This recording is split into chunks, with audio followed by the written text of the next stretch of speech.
Working on old Krusty the plow truck today. Got a pretty good response from that lunchbox locker we put in the back axle of this Ford. So I decided to go ahead and put one on the front. Might not be the best thing to do for a plow truck. It'll probably affect steering some, and it'll add stress to the front axles and to the front steering to get it to auto unlock. I do very limited plowing, and this is more for off-road guys. And when I'm done, we'll take it for a ride on some dry pavement and see how she turns. I'm not going to bother taking the tires off, the brakes apart, the hubs apart, get the spindles off, get the axles out. I already have a video out on that, and I'll post a slide on what the title of that video is.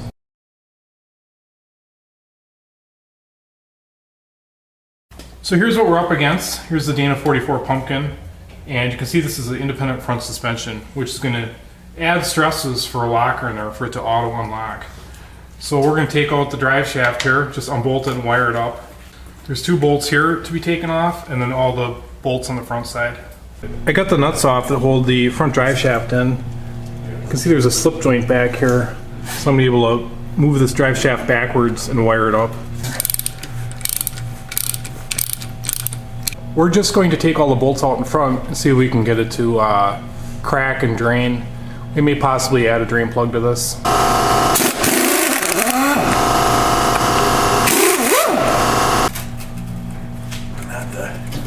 Oh, there you go. Oh, there it goes. Yeah, hold it like that and drain it. That pumpkin's probably pretty heavy, so we put a training jack underneath it. Got a pan and a block in the pan. That's perfect.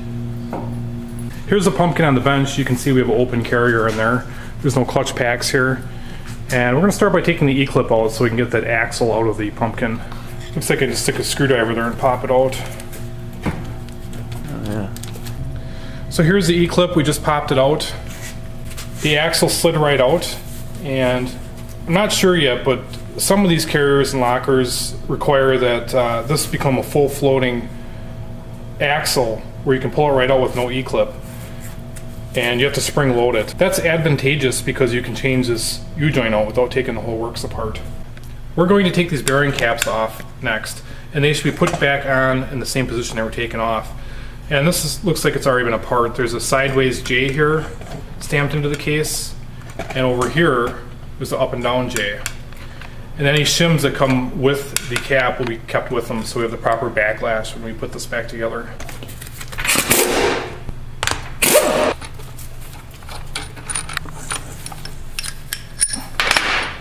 We thought we were going to have to make a case spreader to get this carrier out because these bearings are supposed to have side preload on them, but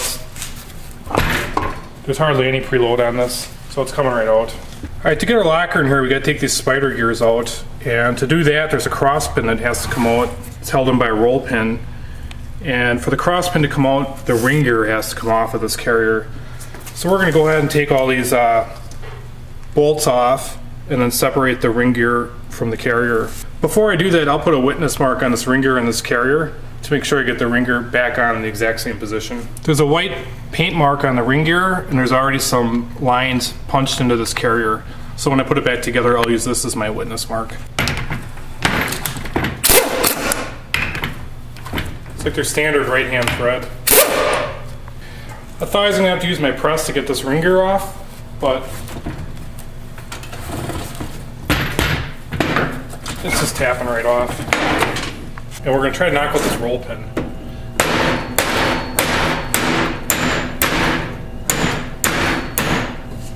Alright, so the roll pin's removed, and we're going to try to tap out this cross pin here.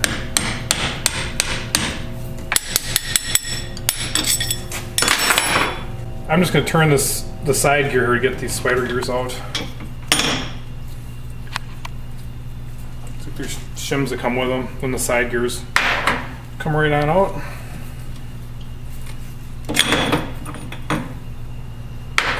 Shims with those.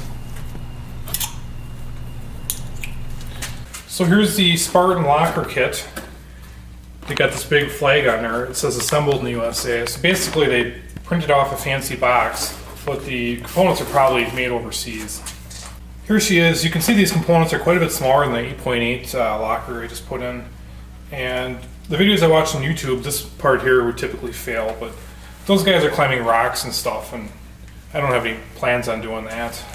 So I got the spring in this little plunger here, and I'm putting it into this piece like so, and this provided wire will hold it in place. We'll do all four like that.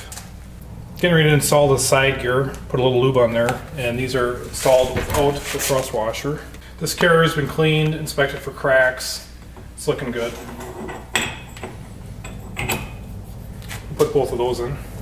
And I put this gear in now with the spacer as such. We found that we had to put this one in first to be able to fit the second one in.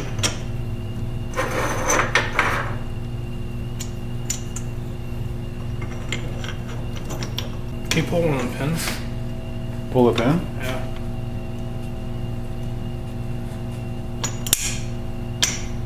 Okay. So there they're in. We got a pin pulled. And we'll just pull out the other 3 pins now. With all the pins pulled, they're telling me that this gap is supposed to be between 145 and 170 thousandths of an inch. We're right there. I'm going to install the cross pin now. Trying to keep the hole aligned up there.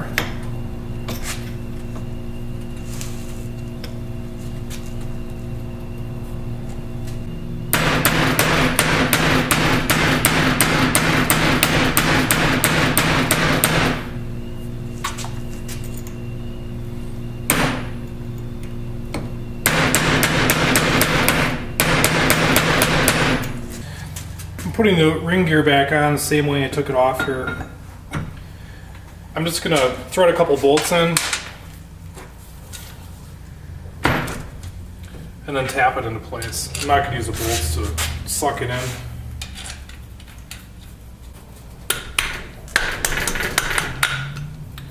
Not much of a tight fit there. All right, the ring gear bolts cleaned up, and we're going to put them all in with a little bit of Loctite.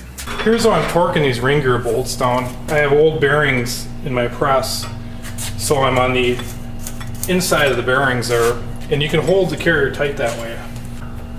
I'm going to do a little servicing on the pumpkin here. The carrier is ready to go back in, but we're going to replace both the seals on the outside, and there's a bearing in here we're going to replace. I seem to have misplaced my seal puller, so I'm going to try this thing to get the seal out. I'm going to try to tap out this bearing now with this punch.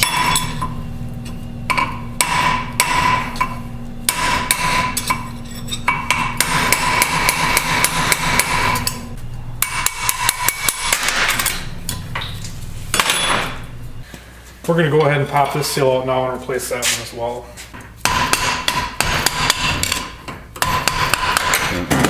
Right in the garbage. Here we've cleaned up the pumpkin. We cleaned up the outside a little bit, but the lion's share of the cleaning was on the inside where it counts. And we're getting ready to drive the new axle bearing in. There's a little lip in here. We're going to drive the new bearing up to that lip with a bearing driver.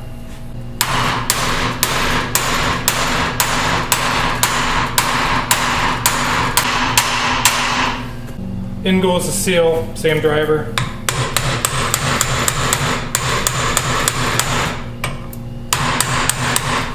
Here we're going to put a new seal on the other side.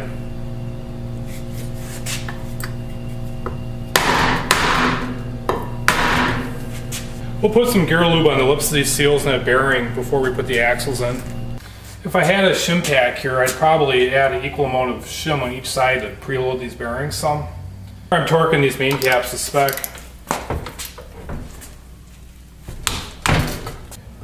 It's spinning freely torqued down. It has about the right amount of backlash.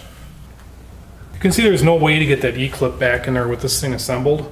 So we're going to make a run to the hardware store and get a spring for that full floating axle setup. We decided to go ahead and drill a hole in this housing so we could drain the differential fluid without having to take the whole thing apart. That was pretty ridiculous. We have a half 20 bung. We're going to weld it on here. If I was doing a lot of off-roading, I might make some sort of shield for this so it wouldn't get hit by like a stump or something. But this truck won't see too much off-road stuff. Here's a half 20 plug with a gasket and magnet bought from the local auto parts store. and that will go right into our bung. It's welded on there pretty good. Don't think that's going anywhere. So here's what the inside of this looks like. We have it all cleaned up, and we're going to be putting a gasket on here. We actually have it on the pumpkin. We have some alignment pins in the pumpkin, and we'll be putting RTV on all our bolts. Here's our alignment pins. They will also help hold the gasket in place.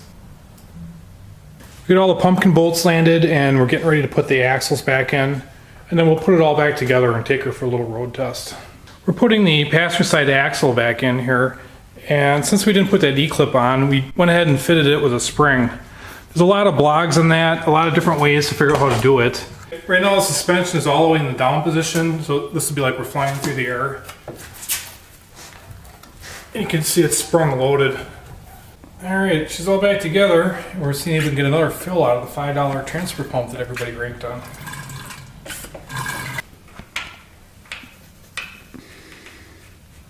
We're going to do the test in the book here. We got the drag shaft locked. I'm going to hold my tire towards the back.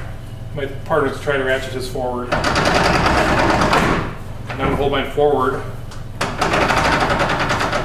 And it ratchets back. And he'll hold it down and I'll do the same thing. Alright, we got her locked in four-wheel drive here, and the truck didn't steer very good to begin with, but it's pretty much terrible now, on dry pavement anyway. So you can hear her ratcheting. She's digging in pretty good too.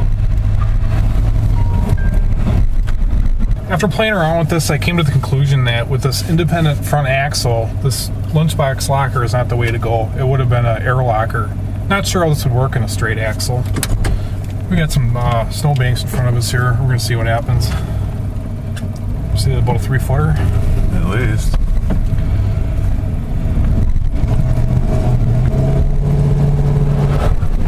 Oh, dude, you buried it.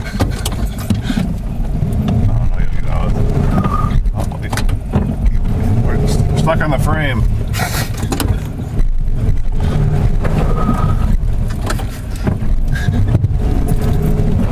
You better back out of it, huh?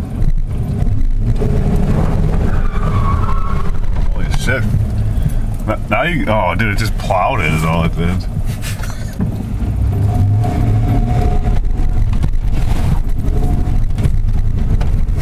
You get a little speed up punch through it, huh?